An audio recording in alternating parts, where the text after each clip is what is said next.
All right, Cool. everyone, outside the lines, welcome back, my guest, Parker Rex.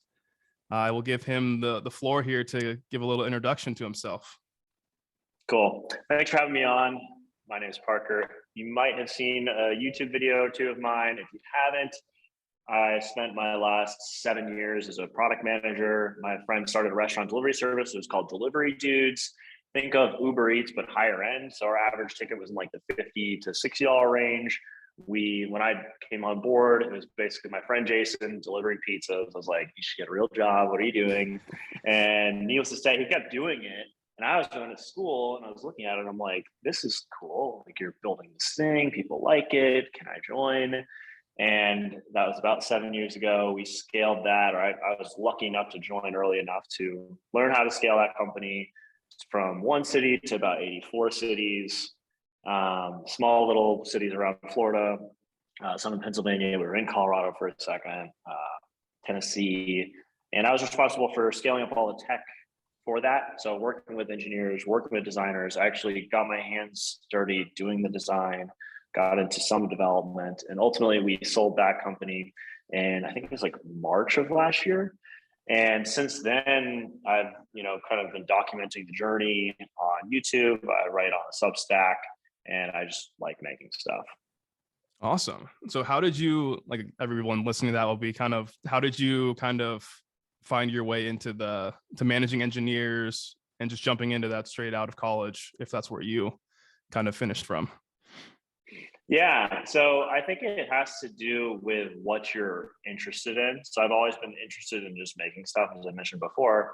And from early days of just playing video games like Counter-Strike 1.6 and like building communities online and designing blocks for custom mods of the game, and actually like trying to write my own servers and write my own mods for video games. So that's when I was like 12. And then I just kept making different things, learning different skills. I got really into like music production after that and learned all about this program called Ableton. Wanted to be a DJ, wanted to be a VC. The next like addiction was figuring out product design. How do you make apps? How do you, if I love Spotify on here, like why is it that I love that? What makes it so easy to use? What creates that habit? And that led me down another rabbit hole, which was apparently this thing called product management, which was basically like, okay, well, when we were delivering food orders for Delivery Dudes, we used this, like a whiteboard, to decide who would get what order at what time. And that works okay when you have like 20 orders a day and you're literally like manually picking up the phone and calling the restaurants. But as you start to hit those new milestones of like, we're doing 100 a day, we're doing 200 a day, that's when it starts to beg the question of, well, we should probably have an app for this. There should probably be an app for the drivers. How do you build an app? Okay, let's figure that out. Go find some engineers that seem smart and hopefully recruit them. And I was, again, lucky enough where I didn't know what I was doing. So I just kind of like learned by doing. And we brought in some engineers. I got to work with them. I really just had the enthusiasm and the interest in it to throw the hours at it because it didn't feel like work. Because I got super obsessed with the idea of, okay, if I design this application for a driver and literally give them money to use it, because it's going to not be a great app. Like I was giving them like gift cards. So I was like, hey, like I'll give you a $50 gift card if you just use this app for a little bit. Ultimately, you just learn by doing, kept doing that for a few years. Turns out that job is called product management, where you're designing it, getting the feedback, making it better, launching a new version, working with engineers, finding bottlenecks with the engineering team. And fast forward a few years of doing that, you get pretty good at it because you're bootstrapping a company, you're trying to keep your costs low, and you're trying to get new versions out faster because you see the efficiencies that are gained from it. And it becomes like a game once you start seeing like either the chart going up and right for more orders or the cost going like down and right. Yeah, I hope that answers your question. Yeah, of course. So it looks like you were kind of thrust into like a chief technical officer's position right away and just being kind of told, figure it out. And then next thing you know, you're turning into the product manager and managing a team of engineers. And so what was that like at first? Were you a bit kind of taken back? Or is it something that you wanted to do? Was this, you kind of didn't know what you were doing and just kind of thought, well, I'm doing it now and I'm pretty good at it, so might as well just like keep it going? Yeah. So the path really started with, again, me not knowing anything Yeah. and just having like a pirated version of Photoshop, which is like, this is like super dated because you'd never use Photoshop for UI design now. But it started with that, and then started with a CTO that was there, and he turns out like he ultimately wouldn't be the best guy for that job. Love him to death, but there's a difference between guys that can kind of like hack things together to get things off the ground, and folks who can build systems that scale well after certain, amounts of like volume running through a system. So when I came into it, it was just learn by doing, and just kind of bought like every book that there was about product management because I didn't know that that was a role, and product design, and then ultimately development, going to all the meetups and like sitting on forums, Discord communities, just trying to like understand what it was, and got pretty good at design, really liked it. Again, from seeing your work go out in the world and seeing people actually like interact with it and tell you like either A, this sucks, or B, this is awesome. Like then you can know how to make it a little bit better. And then that thrust me into this product management role. So then I was like no longer this little like runt that was like kind of figuring it out. I was like moving my way up to where I was almost lateral with our CTO. And then we brought in new talent. And ultimately, the CEO basically just one day was like, okay, cool. Like you're the guy now. Like you're going to run this. You're going to be the head of product. We're going to move or transition the CTO out because he had other things going on. And then we were more like a product led organization where I was paired with a VP of engineering and I was the VP of product. And we kind of just like ran in tandem with one another, where ultimately I would guide the roadmap and all the decisions there and work with the stakeholders, like the CEO, the president, COO, to understand what were the company needs. And then from that, you kind of figure out, well, how are we going to jigsaw puzzle these into features and how are we going to technically do it? So I think that's a big distinction too with people that get into tech, is they always try to only focus on like the technical pieces of it. Yeah. Like, ooh, you're going to use like AWS or GCP. And it's like, well, no one outside of this room cares about that. Like we're building this for a customer, whether, in the delivery needs sense, whether that was a restaurant or a driver or a customer, they won't care if you're using this kind of database or that kind of database. And it's on that product leader and kind of the culture that you build at that team and that org to like get that mindset into everybody's heads of like, if there's an empty chair in the room, like that's who you're building it for. That person that's not here, that's out there, that's using the product. Don't like worry so much about the how. Like that's on your engineering team to figure out, but they also need to really figure out like what is it that we're building and why are we doing it. So yeah. I think a lot of times too, like you mentioned, you get too in the weeds when it comes to that kind of thing. I mean, the engineers are smart people; they'll figure it out. Not every conversation needs to be about what tools we're using to do what. Let alone does the customer doesn't care about that in the end. They just care how well does it work and does it look pretty, I guess to say. Yeah, exactly. And I think that's kind of like there's a whole like subculture around like productivity and like which productivity stack are you using. And it's like I bet you some of the best producers in the world, best makers, like you look like I don't know, like a Jack Dorsey or an Elon Musk. Like I doubt that they're using like, oh, and when I have my Notion database set up to Todoist, it hits my calendar, and then a Zap does this and that. Like just try to keep it simple and focus on like prioritizing what matters the most. And that's for your general productivity, but then also product management, building apps. So what would you say? I mean, like you said, you kind of just got thrown into this role, but what would you say to someone who was just starting out and kind of wanted to get into the role? Yeah. So if you find yourself looking at the tech space in just terms of like, well, you just need to be kind of honest. Like, why is it that you want to get into the space? Is it because of the salary? Is it because you want to learn to code because you saw something it looked cool online. You kind of like want to figure out like the why of like why is it that I want to do this? It's okay if you only want to do it for money too, but just know that like it's not the most sustainable path. You're going to want to take that part of it and pair it with another piece, which is like, oh, you're interested in design. Because ultimately, to get started, it's very easy. All this stuff is like easily available online. I think education in general right now, that's where the world's going. There was recently something that came out from Stack Overflow, which is like where every developer learns and asks questions. And it was just a big poll. I think 85,000 people were asked the question of where did you learn to code? And an overwhelming majority of those answers were from online resources that were free.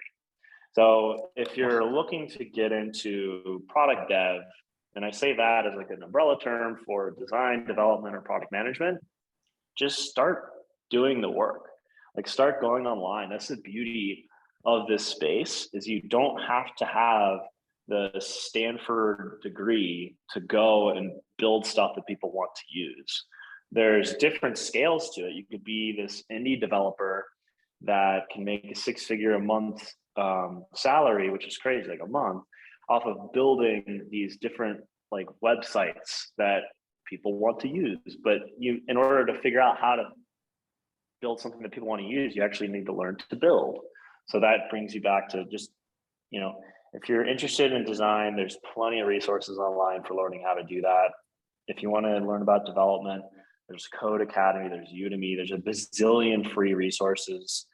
And I think product management is the one that's kind of in between those, where I would just learn to design stuff. Like the easiest way to do that is you just take a screenshot of any app on your phone and then put it on your computer and remake it. Figma is a free design tool.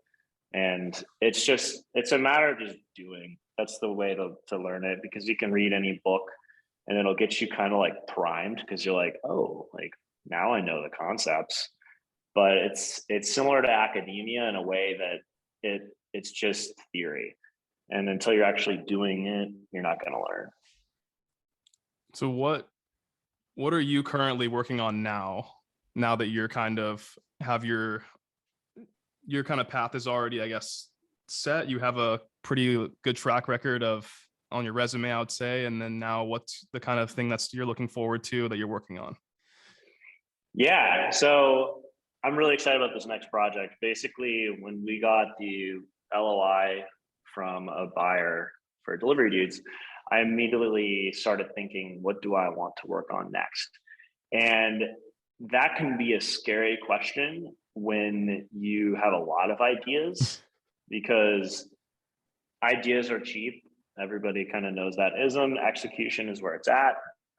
And I probably built 3 or 4 different, I'll frame them as like side projects, just to learn more about that development side, because that's where I was weak. I didn't actually know how to code until about, I don't know, a month ago. And I'm still just like a noob front-end engineer. But the project that will become the entree, the steak, the main cake this next year, and for the next few years, is a project called Rapture. Now, it's a very edgy name. It's a live entertainment marketplace which solves 2 problems. And there's 2 different customers. So we have customers and we have entertainers. An entertainer, it's a really hard job to make a living off of. If you play the guitar, if you are a flamethrower, a magician, a DJ, I mean, there's all these different acts. There's people that play the trumpet. There's something that they are very passionate about, but it's hard to monetize. If you play the cello, maybe you're amazing at it, it's your favorite thing to do, but you actually have to go and work at Starbucks or work somewhere else during the day so you can make the rent to be able to live. And that's a big problem, because you have all these talented folks out there. I see it so often in Austin. And this is why this project became more top of mind to me, because we had already built the product. But I see all these talented folks out here. They're playing on these pedestrian bridges that I walk by every single day to WeWork. And I'm looking at it and I'm like, okay, well, they have signage out that says their Cash App, their Venmo, their Twitter, their YouTube. They have a guitar case that's like filled with, you know, 5s and 10s and 20s. And I just look at that and I'm like, how do I book this guy? Like, how do I get them? Like, I want a party, and for New Year's, I want to book this guy, or I have an office party, or I'm having a date with my girlfriend and I'm really trying to impress her. I'm going to get the guy to play a cello at my house and it's going to be cool. Or I want to get a magician, or I want to get a mariachi band. And so that there's, like I said, on the entertainer side, it's very challenging for them to make a living, for them to build up a book of business, especially with this pandemic that just happened. Their books got wiped because it was all referral based. And this product, Rapture, on the Entertainer app allows you to get all the creator tools that you need to build that book of business and get featured on a platform. Basically, have a business card where you can show it off. You get a QR code that's basically a sign that says "Book me," and when you walk by it as a customer, if I saw this person and I'm like, whoa, this guy's epic, like I want to book this person, then you just pull out your camera, it's a QR scan, and it pulls up the website with their profile. So it'd be like, here's Parker, the amazing jazz guitarist, and you have all of your different like offerings. So that's the product for the entertainers, is that you can build those offerings, your shows, build your profile, import anything from Instagram, your biography. You have ratings so that people aren't going to be like sketched out. And then on the customer side, your ability to basically discover new talent. So you might say, oh, I need this like one-off thing for a party. I'm going to get a bagpiper. Don't know why. But then you go on there and you see, whoa, I can actually see all these other people that are in Austin. There's 700 different acts. I didn't even know that they had this. Like, what is this? So that's what, again, like started as one of these side projects where I was building a SaaS product below that. It was supposed to power that product. And as the entertainment product got more enticing and the team that I'm working with got more excited about it, because that's typically what happens when you actually get something into market, that has become and will become the thing that we ultimately go after in a big way this year. So we're live with it in Chattanooga, Tennessee right now. We have about 50 artists that are signed up. It's still in private beta. So it's available on iOS and Android, but both behind the walled gardens that are the Android beta program and the Apple test flight program. That is so cool. That's one of a buddy of mine, he's from Germany. So we do like a big Oktoberfest around here in Newport Beach at his place. And it's kind of a similar situation where we're looking for someone who like a German instrument person to come play, and you can't have nowhere else to find them. Like we're just kind of looking on Google, trying to find German band player in our area. Like nowhere to find them. It's Craigslist, right? So right now, and there's this whole meme around the unbundling of Craigslist, because it's like, if you look at all the links on it, it's like, oh, well, that one link is Airbnb. So that's what a customer does now, where ultimately, if you wanted to get a mariachi band, you'd be like digging around on Sketchville, USA, trying to figure out like, where's this person? Are they going to kill me? So do you guys, I kind of want to dive a little bit deeper into the product itself. Like, do you guys have a rating system, like with normal reviews? Can they put on a little bio? Is that something that's within that as well? Okay. Yeah. So right now it's myself and my friend Dane. We have a magician who's actually has a significant amount of equity in the project, and this is his like brainchild, because he is like the guy. Like, he's faced this problem, and I'm like, I know how to build marketplaces, so let's do this. And then my cousin, who is a creative agency runner, he did a lot of like basically all the branding for a water company called Liquid Death, and he's done like the Tony Hawk blood board and like all this like cool like break the internet stuff.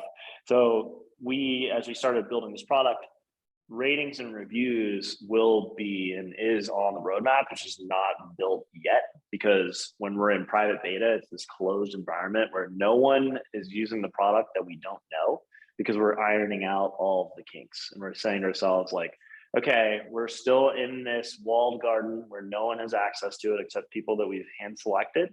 And let's get all the feedback that we want from them until you open up to the world. Because when you do that, when you go into a production environment where you have a link on the Apple Store, a link on the Google Store, you're prone to a wider audience that will be telling you the things that you already kind of knew you needed to get done. And if you're not ready to like hit the ground running, then you'll get stacked up with a bunch of terrible reviews.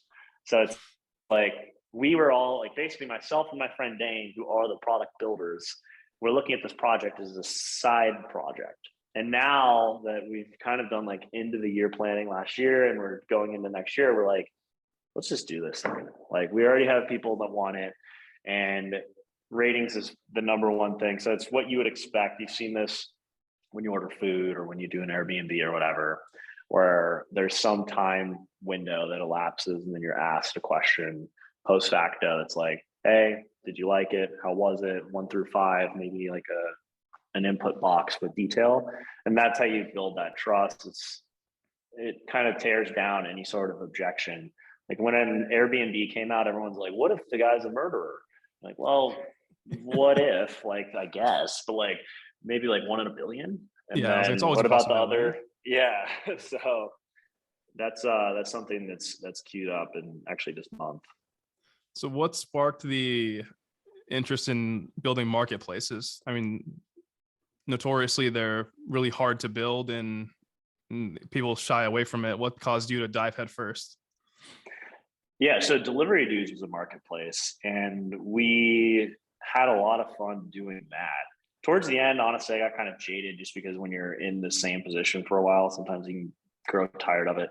But it's marketplaces and SaaS to me are the most interesting business models. They're also like incredibly venture friendly. So if you're trying to Yeah. get something to just blow up globally in a 7 to 10 year time frame, those two are great for it. You can apply viral product tricks. You know, it's such a buzzwordy thing to say, but basically, like, think of like the little gift icon on the order tracking screen of any product. There's like, oh, here's this gift thing. It's like everybody does that because everybody knows that that kind of works. And those tricks play into this grander scheme of building up a marketplace to, you know, a big scale in a short amount of time. So both my prior experience building and working on marketplace, plus my just general interest in the model, has made it just makes sense. Okay, it seems more like a no-brainer to dive into it right away. You already have experience doing it. It's not like you're not fresh out of an idea out of college being like, oh, this seems like a good idea. Let's try this out. And then you get Yeah, walloped trying to build it. yeah, exactly. I mean, I mentioned this earlier, and I think that this is another lesson that I've definitely learned is you can get easily distracted when you have a lot of ideas, especially with trends. It's like, oh my gosh, like Web3, crypto NFT, there's a cat JPEG, here's a bored ape. And I'm like, oh wow, I want to make 500 G's off of a JPEG. And then you like, if that cuts into like the main time of your day where you're trying to build something really meaningful yourself, that can be a little tricky. I think it's just that comes back to like balance though. Just being like focus is a big theme that I think a lot of people undervalue. So how old are you at this point? Like we kind of glossed over that. Yeah, so I'm 28 and I went to FSU for 2 years and then dropped out to help build Delivery Dudes. And that was a Okay.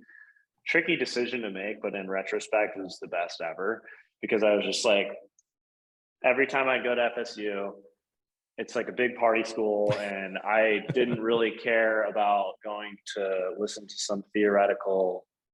Like, I just didn't like it. I didn't like it at all. School's not for me. I'm not hating on it, but I'm kind of stubborn when it comes to what I want to learn. So I would go there, and then I'd come back. I'd either be interning at my cousin's agency, which is like it's like a top 5 small ad agency in the country. There's a guy I'm partnered with that did Liquid Death and a bunch of other stuff. I go there and it'd be like, whoa, like, am I schizophrenic? Like the 9 months a year I'm at this school, I'm like doing nothing productive. But then like these 3 months a year, I've learned how to design and I'm learning copywriting. I'm learning all this stuff. Like this is so great. And then when I got a taste of actually business building, and again, like I knew nothing at the time. I don't want to take any credit for early stage delivery and stuff. But getting a taste of seeing what that could be like and seeing my peers and mentors at the time build was just addictive. And I was like, okay, I got to do that. So that kind of leads me into like the next question of what caused you to go full time and just move to Austin. Like you said, you just sold the company. I'm not sure if you can say who or how much you sold it for, but it's one of those things where you kind of get a lump sum of cash after selling, and then you're kind of stuck with, all right, well, what am I do for kind of the rest of my life? But it sounds like you kind of pegged on one thing that you have already seemed to find right away. Yeah, and just for clarity, so I was a small equity owner. So there's like basically three co-founders that did very well on it. And I was lucky enough to be early. So I still got equity. I had money to kind of relax where it's not like life changing, but it's definitely like, okay, like I technically haven't worked since May and have continued to live my same lifestyle, but then flipped on the gears of let's work on something else. So I just wanted to like clear that up, but it's Austin is a new hub. It's, you know, it's kind of been known, and Miami's now trying to take the spotlight on this, but it's got a ton of tech talent here and the taxes are great. And I have family here and there's good food. So it's like, I had been like the ultimate townie where I stayed in this little beach town in South Florida called Delray Beach. I love Delray, shout out Delray, but I just been there forever and I needed some change. So it was, you know, I had kind of like toured different cities where I was out at Y Combinator with a friend. Like we got invited out there. So I was in Palo Alto. I like ultimately we didn't get funding from them because our idea was illegal. And we pitched the founder of Gmail and he like scared the shit out of me. And he basically told us like our idea was illegal and to come back after we get some laws changed. I was like, okay, dude. But yeah, I like checked out Palo Alto, checked out SF, got like spit on by a homeless person in SF, like stepped in poop and was just like, I don't want to Human be poop, here. by the way. Yes, exactly. Didn't want to be there. Didn't want to be in New York City because it's fun to visit, but it wasn't my vibe. Yeah. Like been to Dallas, it's like a crappier version of Austin. Went to Miami, got like a sick job offer in Miami, like just the second that I resigned from Delivery Dudes. But I was looking at that and I was like, this is kind of weird. So yeah, ultimately this was kind of in my head, and I've met so many awesome people already, whether they're working in, you know, VC or they're actually software devs. And there's like a bunch of cool companies here. Like there's Coinbase has a headquarters here, Amazon, all the big ones, right? Like you have like Tesla just kind of made a big bet here. Samsung made a like multi-billion-dollar bet, which you might not like those companies individually, but what that means is talent. So Yeah. for me, as someone that's starting something new, I look around and it's like, if I go to the right WeWork, like I know on Wednesdays at the WeWork on Congress that the Coinbase guys are there. It's like, I can't afford you now, but maybe in a year and I'll be able to snag you. And you can just like look at the stickers on the laptops and be like, boom, that company, boom, that company. And it's, yeah, it's good. So you seem pretty employable. Like you great track record, amazing set of product skills. Was it just the burning itch that you wanted to start something new? Because like you said, you kind of do have a lifetime to start something else, but why now all of a sudden? Because you got a pretty good job offer, like you mentioned. You could have went to any big company and got probably an outstanding offer. Yeah, I think there's this. Do you want the short answer or the long answer? Either one's great with me, man. So you can make a lot of money if you're good at what you do, especially in tech. And I think it plays into people's personality types. So I again, I want to just clarify because like I don't have like a lifetime to go and like build something. I think when you're young, you are the most you have the least to lose. So it's like a timing thing too, where it's like I'm looking around and I'm like, I don't even have like a pet fish. Like I don't have like zero real commitments besides my girlfriend. And so in terms of timing, it's like I have the most energy I've ever had. I'm in physical, like a good physical shape. I have a good diet, and it's like, it's go time. And that's just how I feel, where I'm like always itching to build something. Like I said, like since I was young, I have just been building stuff. Like I worked at a grocery store when I was like 14. I had to get like a worker's permit so I could work at that young of an age. I did that for like 6 months. I was like, this sucks. And I started this thing called like Rent a Son entrepreneurial or self-proprietary system, which basically was like, I took a profile photo of my MySpace, put it on a piece of computer paper, and said, I'll do your yard, I'll do whatever. Like I just like listed out like all the offerings of what I could do, and then like had the tear offs and like posted those up everywhere. I made like way more money than had I just stayed at the grocery store. After that, like I just like had eBay online stores. I never have wanted to really work for somebody else. And ultimately my boss will be probably like a group of VCs. But if you do good in your business, then VCs are never coming after you. Like I think that that's like something that's bad, where like most people are like, oh man, like what if you like have too many people to report to? I never want to have anyone to report to. I want to stay independent the whole time. Well, it's like, well, you're not going to have people come after you if you're crushing it. And also, do you want to have a lifestyle business where you can like make you and a couple of people around you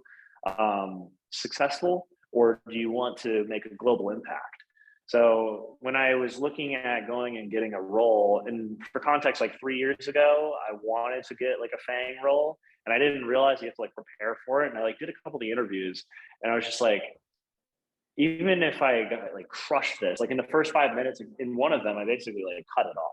So it was like, I don't have any interest in doing this, because it's like, okay, Parker, right now you're running a team and you get to make all the decisions on what gets done, and you get to manage like 4 or 5 products. That's cool. Do you want to come get this job where you're going to manage the settings panel inside of the Rider app, and you'll do this one little menu inside the settings panel? I'm just like, that sounds horrible. Like that's just like so cog in wheel. How many approvals do I have to get so that I can change the icon on the search panel inside the settings panel? And it's like, and then I like interviewed a guy that works at Google, and I was like, we did something like this. Like he works at Google and he like crushes it, probably pulls $500,000 a year, probably more. And it's like, that's not like, he was like falling asleep while I was explaining it. And I'm like, that's tough. Like, where's the excitement? That's the hardest part. Like not even he enjoys doing what he's doing. And I come from a similar role now where I have full control over what gets shipped out at the end day of the product. So, I mean, to give that up sounds like it's just something that it seems like a step backwards, in my opinion, for more money probably, but a step backwards, I guess, to say. Yeah. In terms of the financial outcomes, if you want to get a lot of capital and have like influence, because that's ultimately what capital will get you, whether it's investing in companies or philanthropy or whatever it is, you're not going to get that by like slaving away for 20 years, even if it is like a high paying tech salary. Like there's all those like Naval tweets that he explains like how to get rich, and it's really like, it's equity and having ownership in something, owning a company. Digital media is also good. Like these guys that are like pulling decent amount of money off of like, you know, YouTube videos with programs behind them that they sell, like just not trading your time, basically. So what kind of sparked, I know that you have a course available. What sparked you wanting to sell a course? Were you asked too many times about how you got into being a product manager, or was it just something that you wanted to reach out and help people? Yeah, so that I feel so cringy for doing it. I guess I shouldn't, because so many people do it. It's like I ultimately did it because if you saw my LinkedIn inbox, YouTube comments, Twitter DMs, or email, everyone asked the same question, and I was answering it the same way. I was like, just check out my PM playlist. But it's like something to the tune every single time of, do you have a recommendation for what you would do if you got into product management? And then I would come back every single time with like, check out my free resources, check out this guy Lenny's newsletter, check out this. And then I got so many questions about like, hey, can't you just like make a course? And I was like, I don't, it doesn't feel great. Then ultimately I was like, all right, fine, I'll do it. And I did it and I put it out. And now it's just like number two. Like I have a macro basically that's like when someone asks that question, it's like, boom. And it's like, here's the things. And one of them is like, yeah, it's like a $49 course for my thing. And it's like, I did that and then I did like a Skillshare course. And I think just from a like a personal perspective, when I pay for stuff, I tend to complete it more. So like that made me feel a little bit better about it because I've spent a lot of money on courses too, but I didn't want to sell like $1,000 course because it's like to me the thing took like not that much time to put out. But I guess that's kind of the dichotomy of information where it's like it took me a long time to figure out that stuff to say. So I say it feels. Another friend of mine did this kind of similar situation where he got asked the same question of how do I do this? How do I do this? We ended up just putting out a course, and he said the same thing. He feels slimy doing it, but it was one of those things where you get sick of just hearing the same thing over and over again. When people, a lot of times, they won't even check out your free resources. Like you have probably hours of this on YouTube for free or PDFs that you can send people yeah, for free that they just don't take advantage of. it's weird, but just like there's like a cognitive bias there. Where like I do the same thing where I'll go buy a course from someone that has probably all the same stuff that's free, but it's like unbundled. There's no like, wrapping on it. But yeah, like I have like 50-ish, like basically I put out like free content for like 2.5 years. And then I finally put out a course and then I don't know. So So what did it's a you weird do? You thing. said you learned to code pretty recently. Did you go the free route or did you pay for like a boot camp or what sparked that? I've I've bought all the things.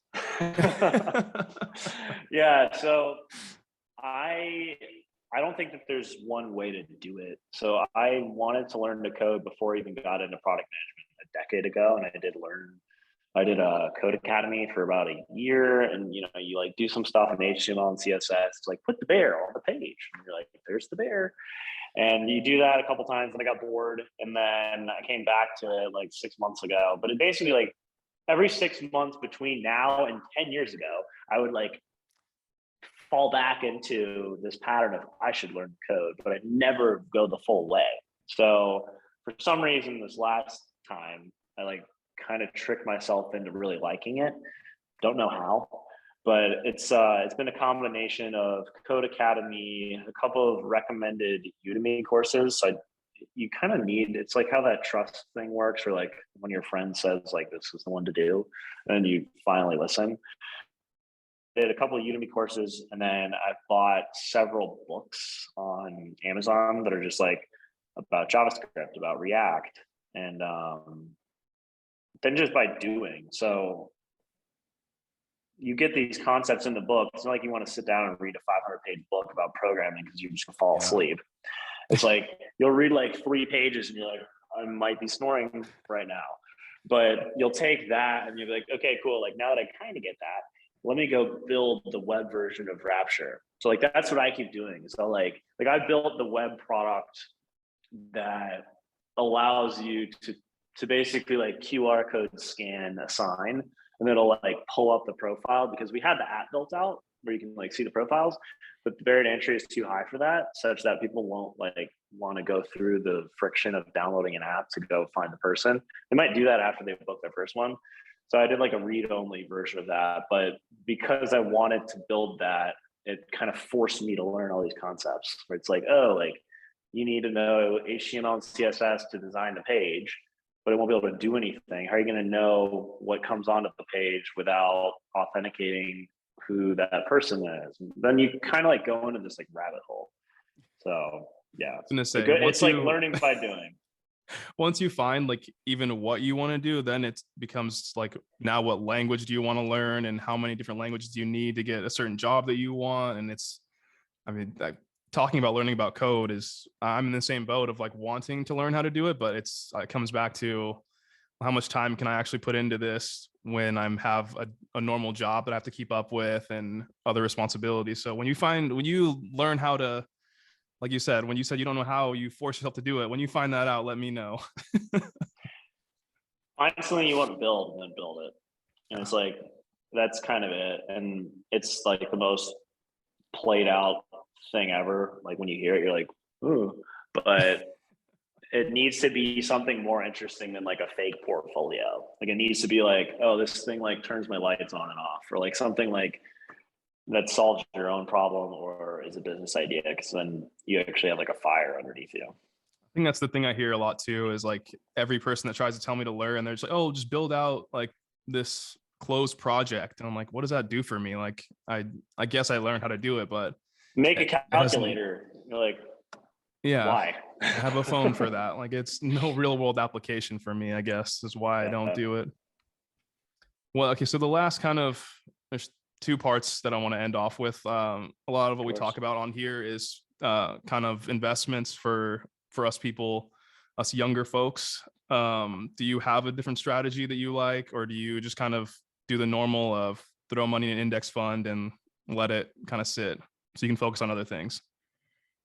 I did the first one for a little bit, and then I've always been a Tesla fanboy, and that like really played out well. Because yeah, it's basically like why would you bet against some of the best entrepreneurs in the world? And so I threw like a little bit of money at Tesla pre-split, like a long time ago, and then it was basically like that and Square were my biggest bets a while ago. And it's played out because again, like you're betting against some of the best entrepreneurs in the world.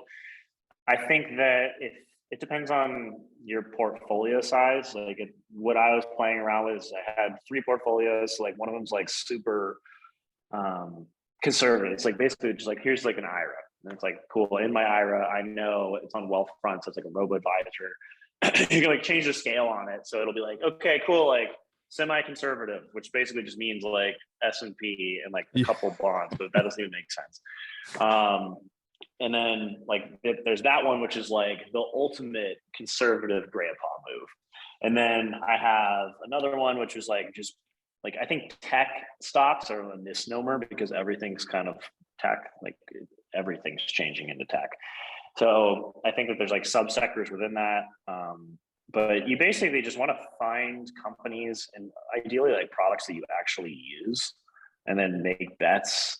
Everything's like been crazy frothy the last couple of years. Like there's things trading at like ridiculous multiples, but I don't think that like basically whenever I talk to my finance bro friends, they're like, don't like believe in like the Ben Graham approach of like value investing because it's like no longer a thing.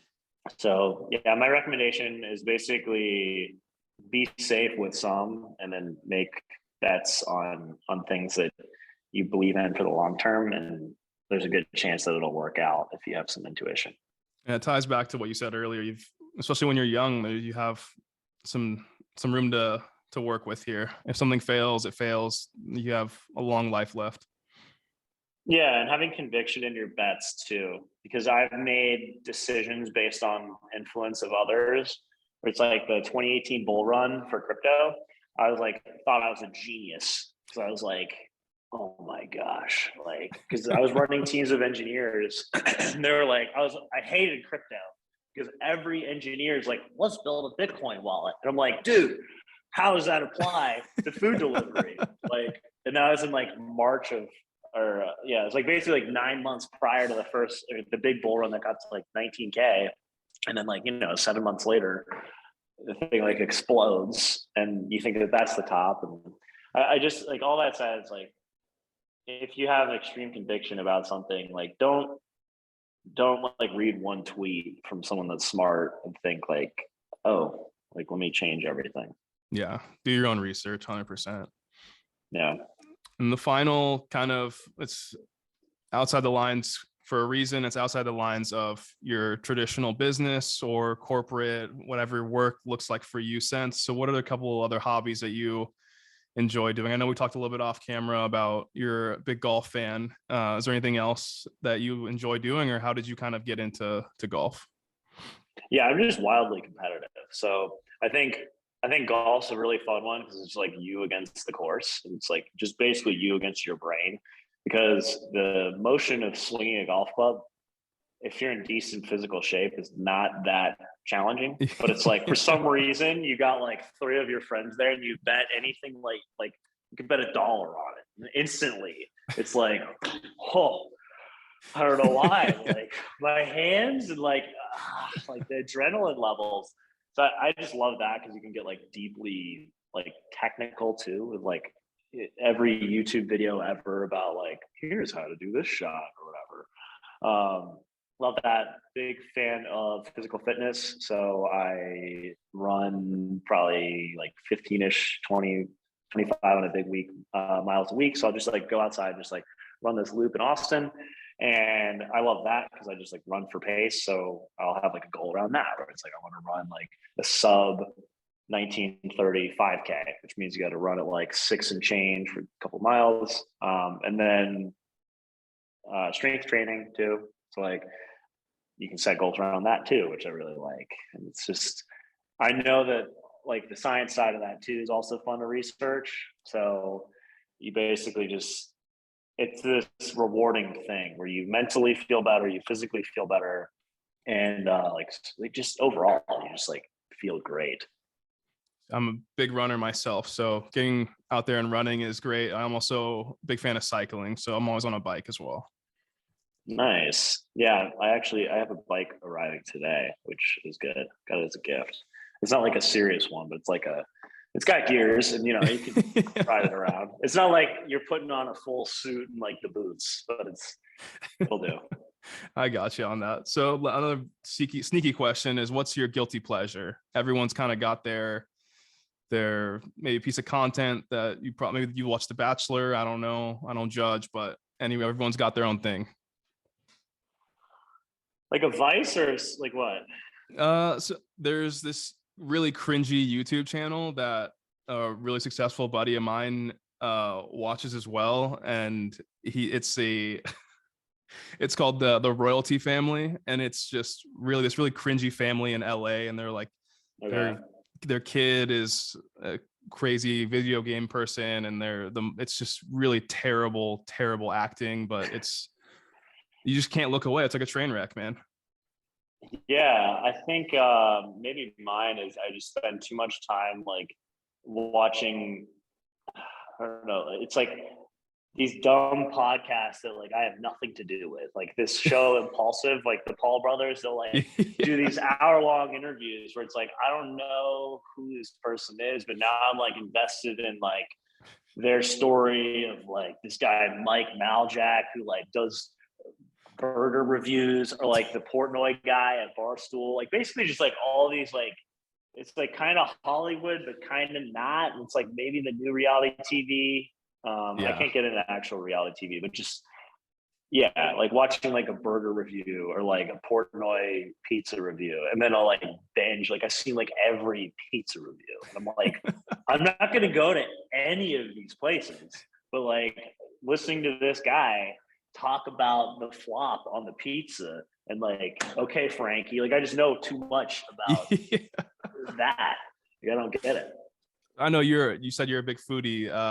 This YouTube channel, you might get a little lost in this one. Sam, the cooking guy. I don't know if you've heard of him Oh or not. yeah. Oh, of course. Yeah. I feel like I'm part of his story because I was like sub 1 million followers. I was like, watched him develop. You're just another gorgeous cooking day in San Diego, and Yeah. meanwhile you're in Florida and there's a hurricane going on. And you're like, oh, all is good. Yeah, exactly. Exactly. Well, awesome, man. I give you the last couple minutes here if you want to plug your channel, anywhere they can find you at. Let us know what you've got going on, and we can flood everyone there.